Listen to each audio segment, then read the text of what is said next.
Hey there, fellow farmers, Rhadamant here. Thank you for tuning in to Reus 2, Episode 3, Neolithic Revolution.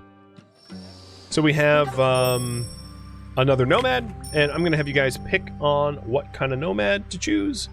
So, we could do the inventor, which is science, or the pirate queen, which is gold. So, the huntress is gold and food, the sage is food, and the best synergy, of course, would be the pirate queen, which is just gold, but it's up to you. And their bonuses specifically are mystery adds science, and mystery adds gold, food, and science. And you guys want pirate queen? I'm all about it. So we'll put the pirate queen here. All right, next thing for you to decide is my drafts. So I can choose rainforest for its first, ocean for its second, or desert for its second.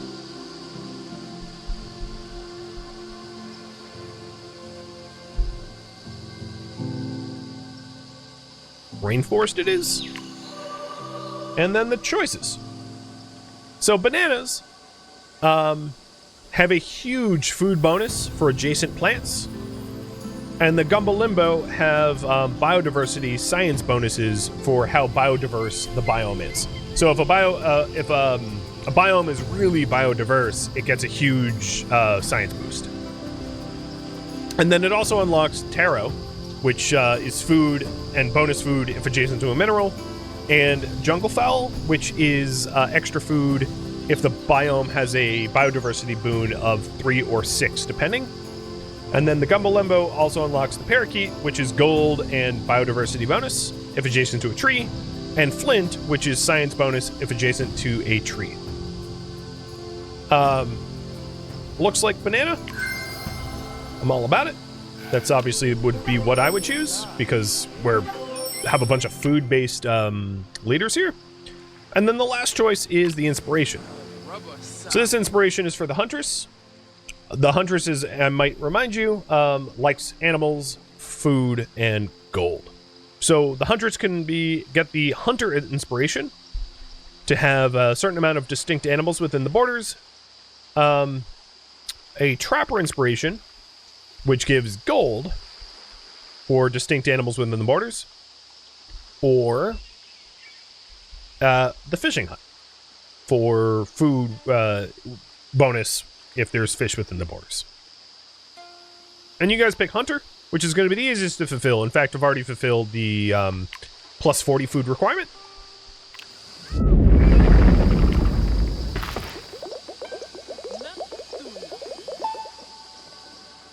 All right, let's go ahead and get the pirate settlement up to 3 wealth.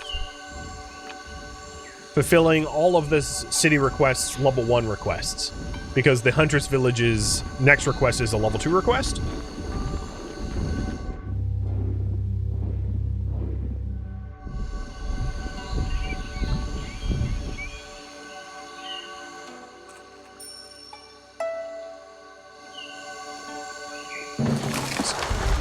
Ancientville.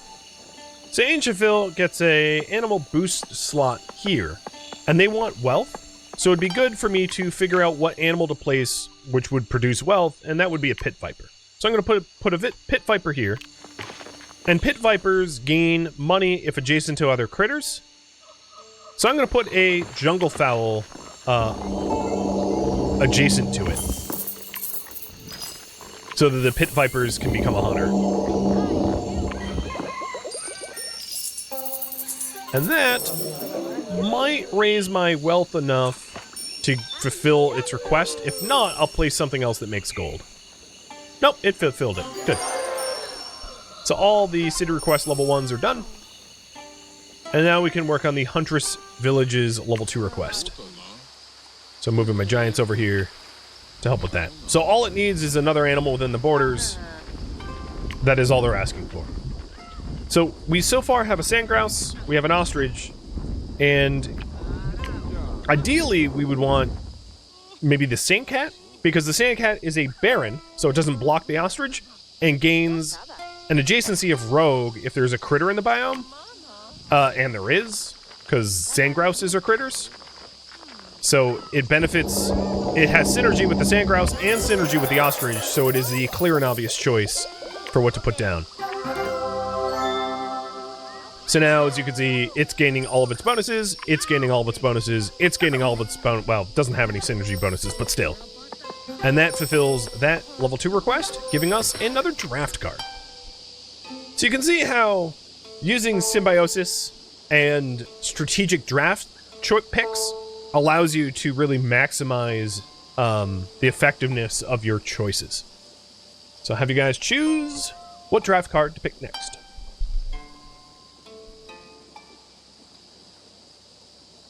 Ocean it is. All right, and between these choices, so this is actually, before I put this up, I would like to talk a little bit. So the marlin I'll put my thumb on the scale again. The marlin requires large oceans. You can, after initially terraforming the planet, change the terraformation to enlarge the oceans, but basically the marlin wants there to be large patches of open, deep ocean. So with the current configuration of my oceans, I have micro oceans, they'd be terrible for marlin. So it'd be entirely possible if I, like, let's say, deleted this rainforest here and turned it into ocean, I could then maybe support marlin, but if I don't do that, it's not worth choosing, in my opinion.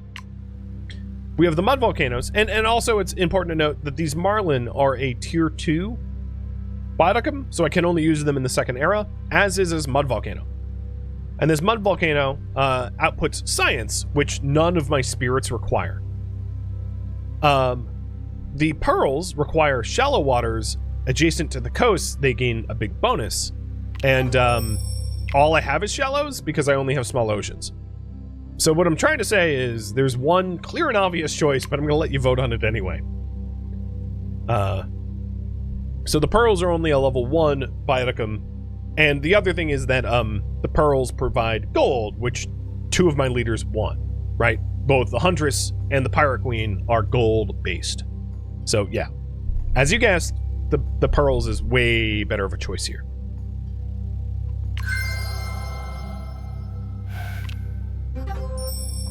Alright, so that's done.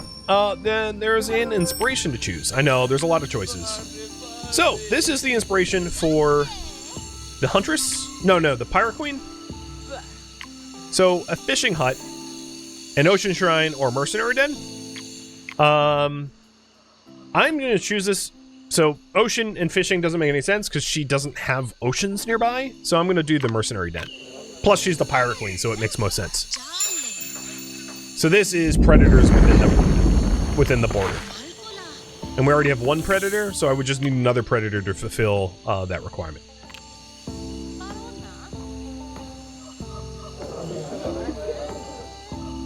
Alright. And let's go ahead and fulfill her city request now. So she wants population and wealth.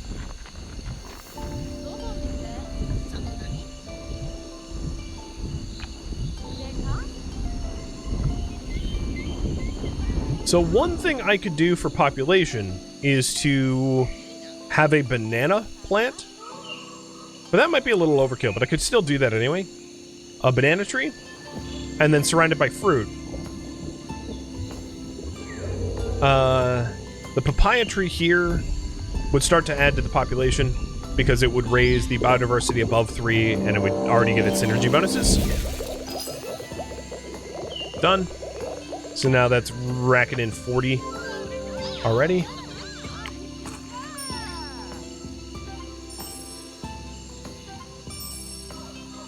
I might need to actually pay more attention to the wealth. So, over here, I'm going to put the same predator. I'm going to put the same pit viper, which, again, doesn't add to the biodiversity, but the reason I'm putting it here is I need wealth up to 8, and I've already hit my population requirements, so I need to focus on wealth a little bit more. And then I'm going to put the guinea pig to add to biodiversity, and for the pit vipers to hunt the guinea pigs. Now, as you can see, I am out of turns, but I could purchase more turns if I want to fulfill the city request further. So going up to the shop, I can now buy Eon or draft cards. So I'm going to spend my wealth on one Eon and my pop on another Eon. So I have 2 more things that I can place down, allowing me to more fully satisfy the requirements of the of Ancient Field's city request.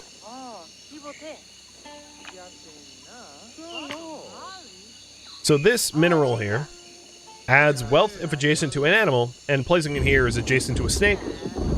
And then it will also raise the biodiversity up another 1 point.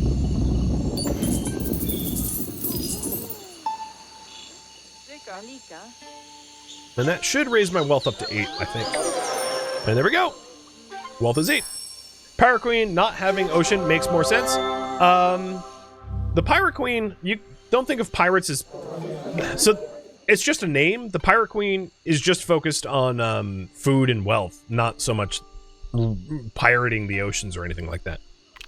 Alright, now there's another request over here, a tier 3 request, which is Sagetown reaching a population of 20. I'll try it. It's a bit of a stretch goal, though.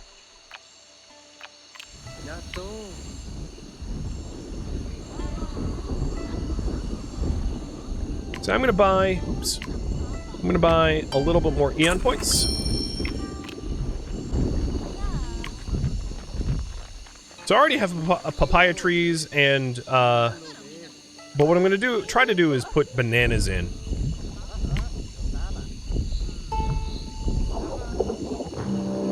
And then taro.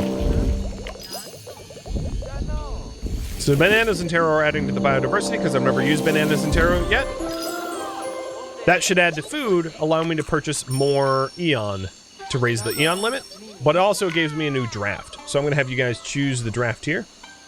Either 1 or 3. Rainforest or desert, because currently ocean is maxed.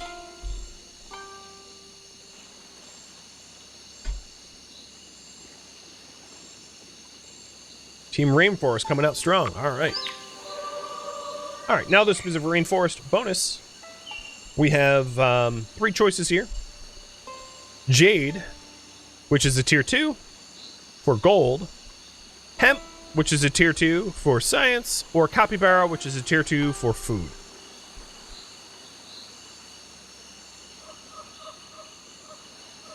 So they're all tier 2 choices. We don't have any tier 1 choices. I could hypothetically get a reroll charge, but I wouldn't necessarily mind having the tier 2, because we're about to end our pre-era, entering era 1. But you guys want Capybara, I'm all about that. It'll also unlock another tier 2 animal, which is the Arau turtle, as well.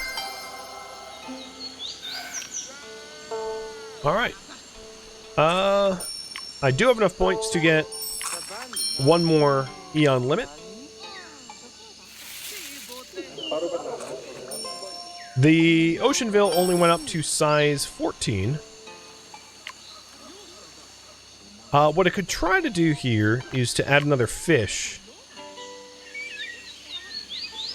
into... I'm going to add a herring here.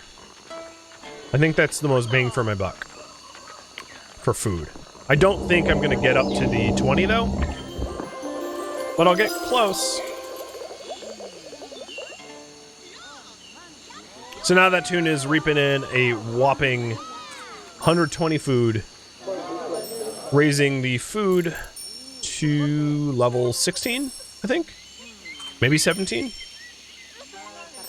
Yep, level 17. So we brought it up from, like, what, 11 or 12 to 17? That's not bad. Okay. So this era is now done, and we can pick the next era. There's other things that we could hypothetically do. We don't have the points for it, but like if I had leftover points, I could buy draft charges as well. But we can't afford that now. So, the next era. We could do Calm, which is easy, as you can see. Difficulty of this era is quite easy. It's always available. We could do Monument, which is going to be the second choice. And we can do Neolithic Revolution, which is the third choice. Thumb on the scale. Well, thumb on the scale, Neolithic Revolution is kind of your food era, And we have 2/3 of our leaders are food. And then the monument era is the gold era, and we have 2/3 of our leaders are gold. Calm is kind of a freebie. It's not very hard to fulfill. So my money's on either monument or Neolithic. I don't really care which. So one is to build the Pirate Queen building a pyramid. And the other is to host a farmer's market from... I actually don't know who's going to found the farmer's market. But it looks like you guys are... Well, I'll give you a little bit more time to choose. But yeah, both of these are just medium difficulties. And then the Age of Philosophy, which I know about because I had already done it in the past, was locked because technology was not my highest stat. Food certainly was. Alright, so we're going with Neolithic Revolution. Got it. So the requirements are that all of the cities have a certain minimum population threshold, and that there's a certain number of unique plants on the planet. And then up to 3 existing cities will build an extra farm, gaining extra food from plants. So basically, super plant focused. The other thing is, when you select the age, you can see who kind of like puts it forward, so to speak. So the Pirate Queen kind of wants the Monument Age, and the Sage and the Huntress want the Neolithic Revolution. You can see how like they're focused in that way. And then for Calm, you know, it's just whomever. So, I have already flown past the 1 and 2 star requirements. So the 1 star was that 3 cities have a population of 3 and 5 unique plants on the planet. And then the second was cities have a population of 6 and 5 unique plants on the planet. So the third one is that I get a score of 80, and I already have a score of 75, so like, this is so easy. So let's continue trying to focus on Sage Town's request of 20 population. So the best way to do that is to add synergy to this banana tree by adding adjacent plants for it. So I am going to put a bamboo here.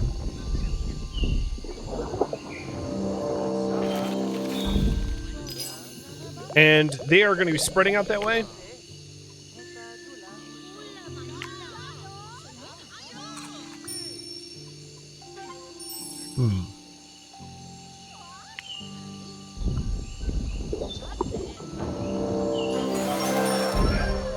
There we go. Sage Town now has their population requirements met.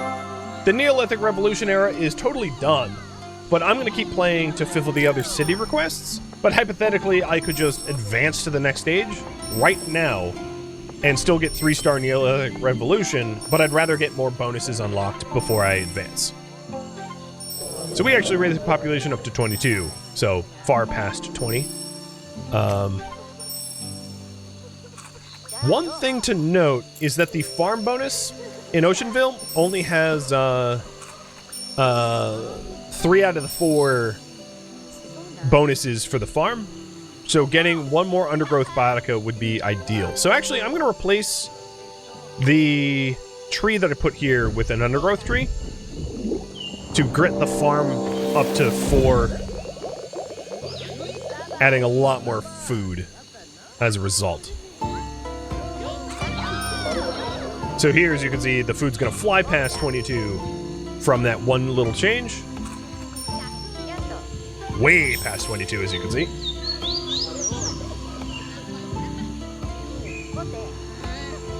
All the way under the 24 marker. Awesome. Alright, the next city request is over here. So the Huntress wants a population of 20, a wealth of 10, and 4 animals within the borders. So the best thing I could do, I would say, is focus on tuna in this tiny little ocean spot, because that's going to add the food required.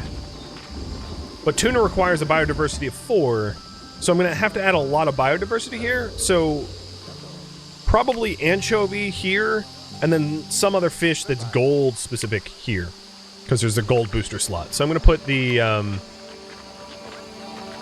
sucker fish here.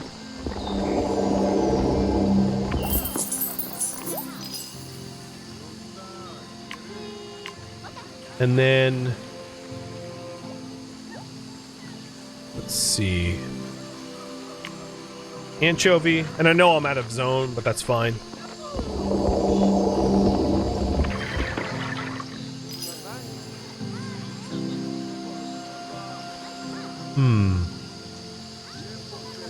might not be able to get the biodiversity up high enough. Let's see.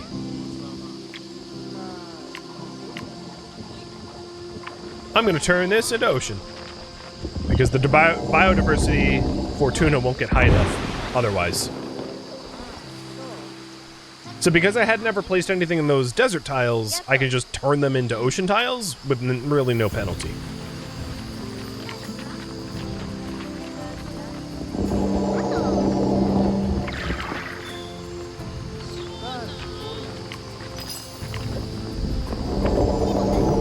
So I'll show you the choices I just made. So I put the clownfish down, which adds mystery and gold. Gold, of course, being one of the requirements for West Sands Fountain to grow. And then this likes to have a sea anemone near it, so I put that down as well for the synergy bonuses.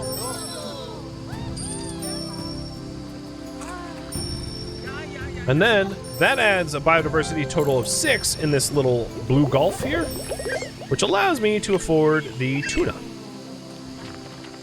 which should add an enormous boon to West Sands Fountain's food net. Because this thing has 3 adjacent fish, so it's adding 80 food to this town. And the reason that is it's very hard to derive food from desert, so I'm deriving food from the adjacent ocean instead.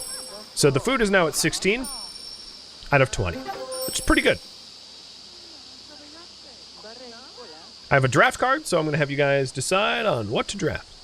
So I could do Rainforest to 3, Ocean to 3, or Desert to 2. The choice is yours.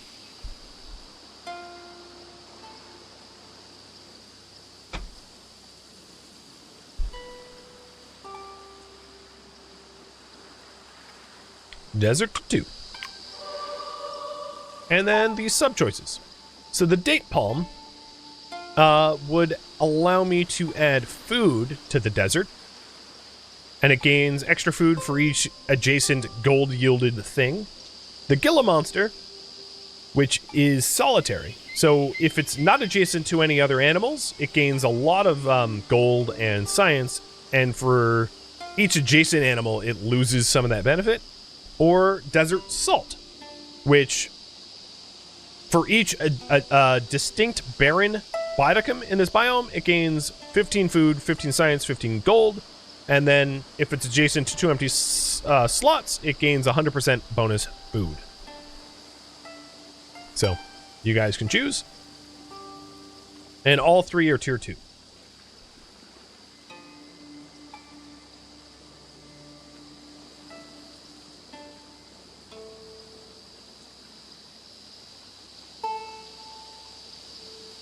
Alright, looks like salt is winning out. There's also the bonuses. So, for instance, the date palm unlocks the jasper, but I already have it. And the desert salt unlocks mudcrack, but I already have it. This unlocks an armadillo and a sunstone, which is goes in the taiga, and the armadillo goes in the rainforest. And then this unlocks the fan palm, which goes in the desert, and the olive tree, which goes in the desert. So you can see some of the unlocked cohorts. And this goes in the desert, this also goes in the desert, this goes in the rainforest. Essentially, if you don't see a symbol under it, it goes in the same biome that you're unlocking for, but if you see a symbol under it, it goes in a different biome. So for instance, the date palm unlocks a taiga stone, so it wouldn't even be usable on this planet. So I'm going to choose desert salt. I'm going to be the tiebreaker here, because it unlocks more stuff for me. Alright.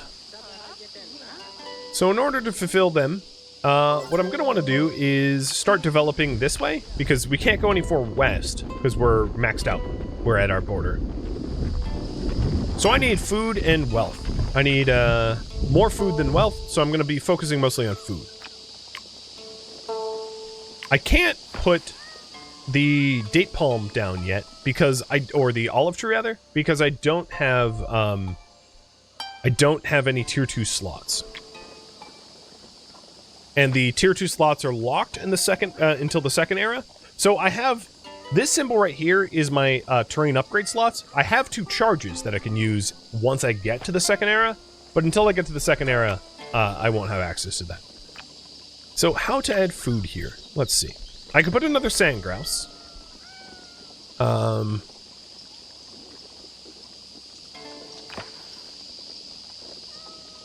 Yeah, I don't have a lot of options here. It looks like the only real food I have that is tier 1 is sand grouses and jerboas. I don't have a jerboa down, so I can put one in, maybe in this spot.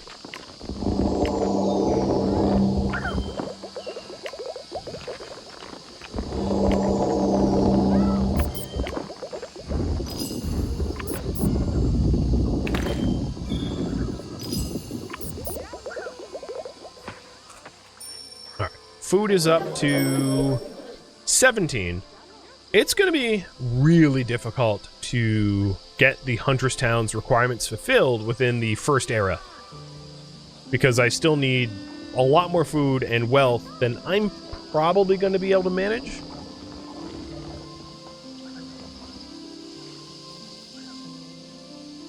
So what I can do instead is to invest in upgrading the Pirate Town a little bit, knowing that I won't do either of these within the time allotted. I could buy a little bit extra Eon time, but I can only afford that once.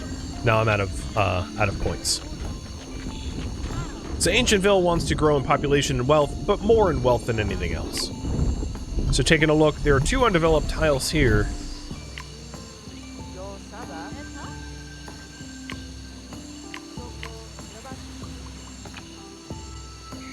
And I think a lot of my wealth is likely to be derived, a lot of my food will be probably derived from the capybara. So the capybara gains extra food for each distinct adjacent animal. So putting like a capybara here would be really good because there's an adjacent pit viper, adjacent guinea pig, and adjacent anchovy. So putting another animal here, knowing that the capybara will go here eventually, is going to be ideal. The squirrel monkey gains a bonus if there's adjacent science biotica, but there are no science biotica adjacent to this. That would be a bad choice. And then a row turtle I can't put down because it's a tier 2. So I do want an animal here. So maybe what I'll do, because we're pushing for wealth, is just put another pit viper. It's not unique, so it's not going to help with biodiversity, but it will have synergy with the guinea pig.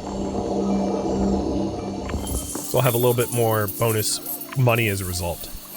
Which is useful because Pirate Town wants, 25 wealth, which is quite high to derive from the rainforest. Alright, I have one more thing that I could put down. And for that, I might switch this amethyst for bananas.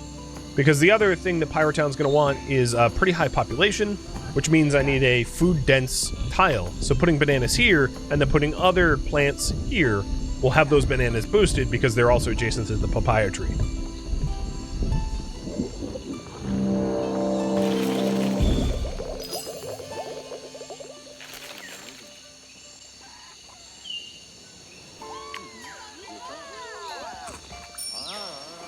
So one thing we don't have in this biome yet is taro. I can put taro down, and that will be my last turn.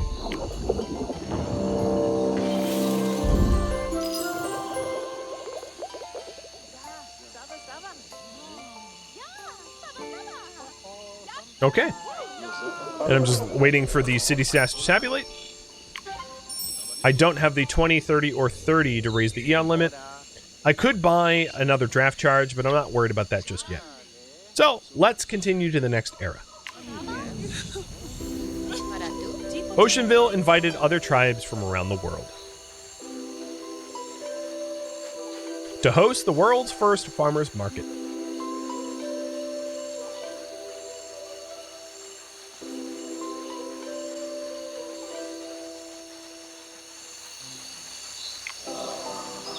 Neolithic Revolution was completed with 3 stars. So I gained an extra draft charge, I gained a micro charge. I'll explain what microcharges are later. And then the planet diversity gained me some extra prosperity. So, we're now doing for the first time ever, the second era. So, there are some choices to be made here. I can choose Calm Era 2, which has a difficulty of medium.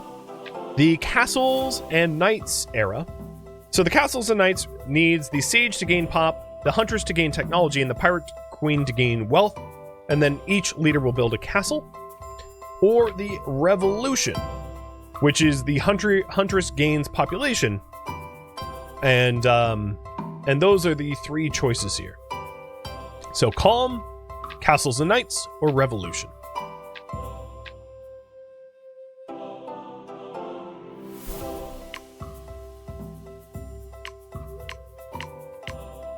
So for Castles and Knights, if you're wondering, the first step is 10, 10, and 10. The second step is 18, 18, 18. And the third step is 175 total. And for Revolution, the first step is Huntress 20. The second step is Huntress 30, 5 Predators. And the final step is 175 total. For the era, the Calm era, 80, 125, 175. Looks like Castles and Knights. So upgrade patches with upgrade charge to place tier 2 Biotica, and I also gained 2 charges. So before I go any further, let's explain some of the new game mechanics. One is microcharge. Microcharges allow you to modify something that you've already placed if it has a micro slot. So, for instance, if we take a look at, let me hide the overlay. If we take a look at the bamboo here, it has one empty micro slot here. And most things will have one micro slot, which is open. And what micro slots are, is it's a little bonus that you can add to the tile to increase the effectiveness of the thing that's there. So it might be something like, 25% extra food if not adjacent to minerals or something like that. I don't believe micro slots are unlocked just yet. So even though we have a micro slot charge, we can't use it because it's in this, it's this locked button. But we did just unlock them for the first time. The first choice I want you guys to make, and you're going to be making a lot of choices. We have 3 inspirations to choose and a draft card to choose, so let's do the draft first. They're all level 2, so we'd be drafting up to level 3, and also keep in mind that we now have access to tier 2 Biotica.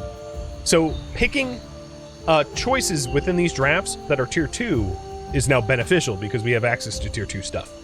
And you guys want Rainforest? Let's do it. So, the choices. I will say, thumb on the scale again, that one of the goals of this era is that the Huntress needs technology. So the reason I mention this is we haven't really been focusing on technology-based drafts. So what I'm trying to say is now might be a good time to get some technology-based drafts so that the Huntress can gain the technology required in order to fulfill the era's requirements. And you all are about hemp.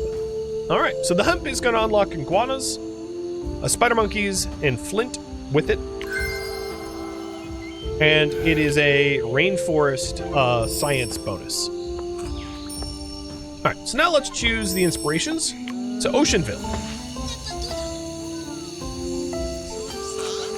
We can choose Coral Diver, which is ocean plants within the borders. One of the issues with that is our oceans so far have just been completely animal-based, so that might not be so good, but we can vote on that. Like, we can modify what's there already if we want and replace the fish with coral.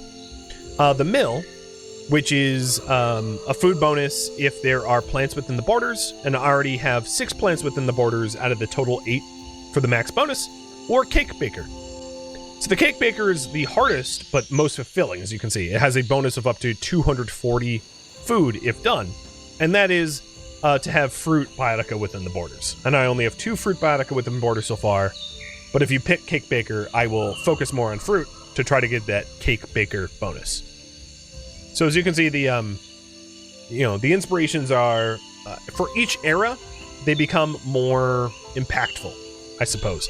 And then also it's worth noting that the old inspirations still exist. So if we go into the icon screen here, we can see that I still have the bonus legacy of the Ocean Shrine and the bonus legacy of the farm, because that's what I had in the Era 0 and Era 1.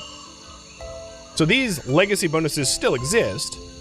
And then we also have the castle. So the Sage's Castle gives extra food for herbivore Boudica within the borders.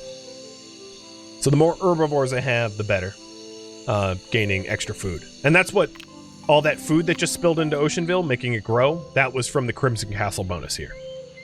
As far as the other bonuses go, just to fill you in, Ancientville's bonus is Fort Fantastic. For each distinct gem gives gold. And then West Sands Fountains, each distinct construction bodicum gives science. And I only have one of those, which is probably the mud rock. Yeah. Or mud crack, whatever it's called. So you guys have chosen... Well, I think we were on, what, Oceanville? The mill.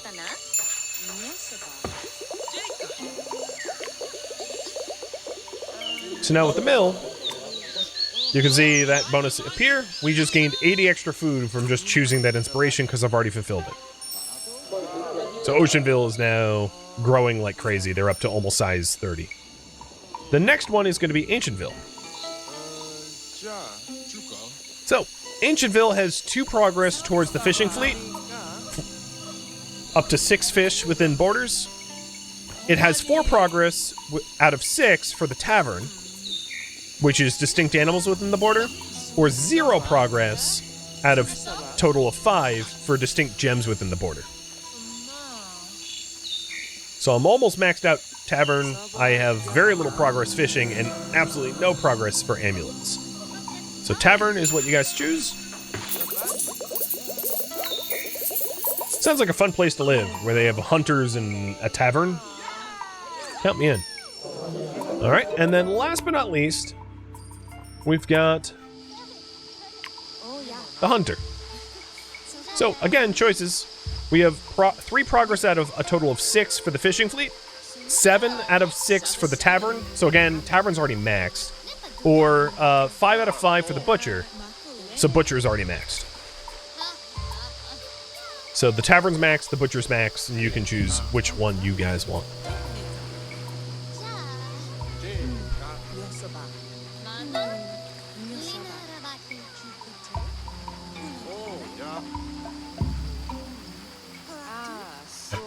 Let's go with butcher.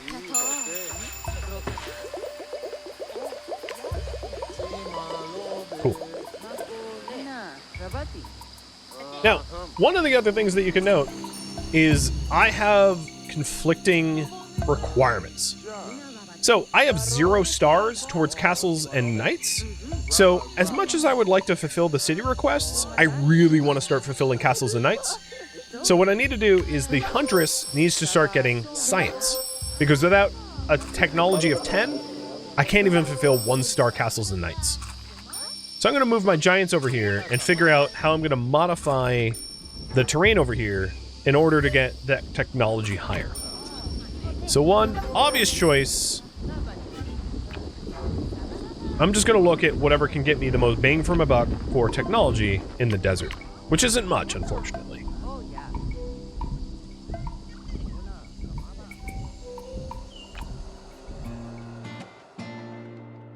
Thank you for tuning in to Reus 2, which originally streamed live on Twitch August 6th.